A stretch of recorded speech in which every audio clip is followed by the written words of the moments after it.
So this right here is what you call a mint condition, guys. Our garden, my husband's garden, is overflowing with mint. Like, it is taking it over.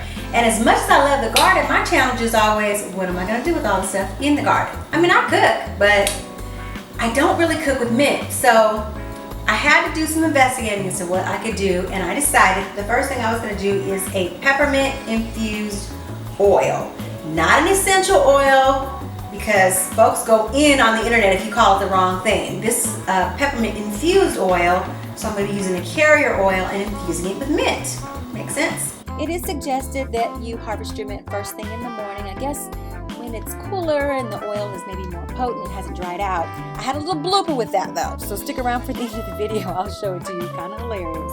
But basically, I filled an entire grocery bag full, cut it into smaller sprigs. I didn't worry about removing all of the leaves, and then I just rinsed it really well in cool water and made sure it was completely dry. You don't want it to be wet at all, so I have some extra paper towels here just in case I need to dab a little bit of water off. I was gonna dab, but I knew that my daughter would be like, don't do that. So anyway, let's talk about what you need. I'm using grapeseed oil for my carrier oil. Basically, you can choose any thin, mildly fragrant oil. Almond oil works, but you don't want the oil to overpower the peppermint. You want it obviously to have peppermint smell. Vitamin E I'm using as an antioxidant to extend the shelf life. Just 3 capsules per jar that I'm using. Obviously, you need jars. Mason jars work, or I actually had an old jar that had queso or salsa or something in it like that. Save your old jars, clean them and repurpose them. It works.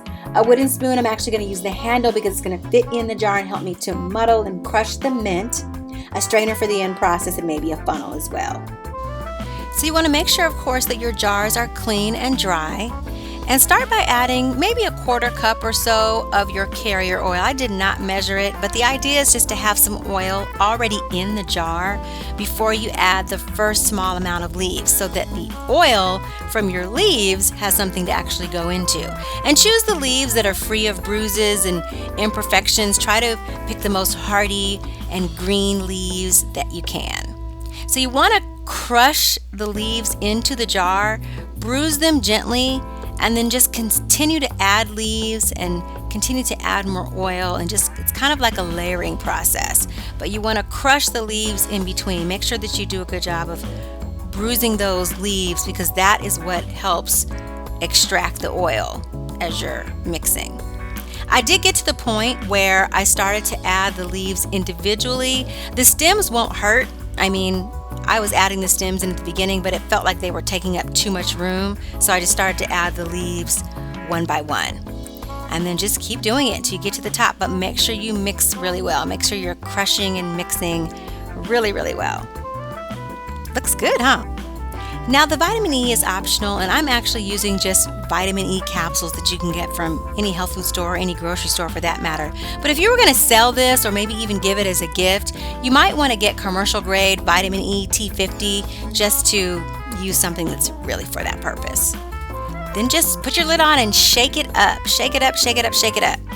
So there's a couple options for your next step. If you're patient, you can just take the jar and put it like in your pantry where it's kind of a cool, dark place, and leave it there for 2 or 3 weeks. I know, I said you have to be patient. The other option is, if it's summertime, which it is now, and it's hot outside, you can leave it outside in the heat, but not in direct sunlight, for 24 hours. Strain the oil, which is why you need your strainer. So you're gonna strain your oil into a new jar, discard the mint, but you're gonna refill this jar with mint just like you did this one, and set it out for another 24 hours. So basically you can do the 48-hour method, or you can do the 2 to 3 week method, just depending on how patient you are. As you can see, I used about half of the mint that I had, so I'm gonna fill my second jar. I'm gonna do 1 jar with the patient method, and I'm gonna use the other jar with the 48-hour method, and just see. The difference will be strength, fragrance, etc., but either way it'll be fine. After the infusion period, be it 48 hours or 2 to 3 weeks, strain the oil, discard the leaves, and then you can bottle it or leave it in the jars like I did. Make sure to close the lids tightly and store in a cool place. Now you may notice the oil has a slightly green tint to it. not to worry, that's just the chlorophyll, especially if you had it in the sun. And also, it smells a little more savory than sweet. I mean, it smells like the plant. So I have heard of adding peppermint extract if you want more of a sweet peppermint smell. So now that we have all this peppermint infused oil, what are we gonna do with it? So there's a lot of things that you can do with mint. For one, I'm gonna use mine as a scalp oil. What's better than peppermint infused oil into your scalp? You know when you need to get up under here. Y'all know what I'm talking about. Also, if you take a little bit and put it on your temples or your forehead when you have a headache, I've been told that it helps that. Of course, you can put it into a nice relaxing bubble bath, using it for sore muscles and aches and all of that after you get your workout on. I mean, there's so much that you can do. You can Google it, but yes, it will go to good use. With the vitamin E added, I would still put it in a refrigerator just to make it last longer, or keep it in a cool pantry in a dark place because you don't want it to, you know, grow yucky stuff. It is all organic and all natural with no preservatives, so make sure you're careful with that. If you decide to make it, and I hope you do, please let me know how it comes out and what you use it for, because I'm gonna have a lot. I got a whole bunch more out in the garden that I need to find some uses for. The standard, make sure you like the video, make sure you subscribe so the next time I come up with something that you cannot be notified about watching it. And I appreciate you watching. Thanks. Yeah, they said harvest it early in the morning and put it outside to dry after you wash it. And well, this is what happened when I harvested my mint this morning and put it out in 100-degree Texas heat. Maybe I'll make tea.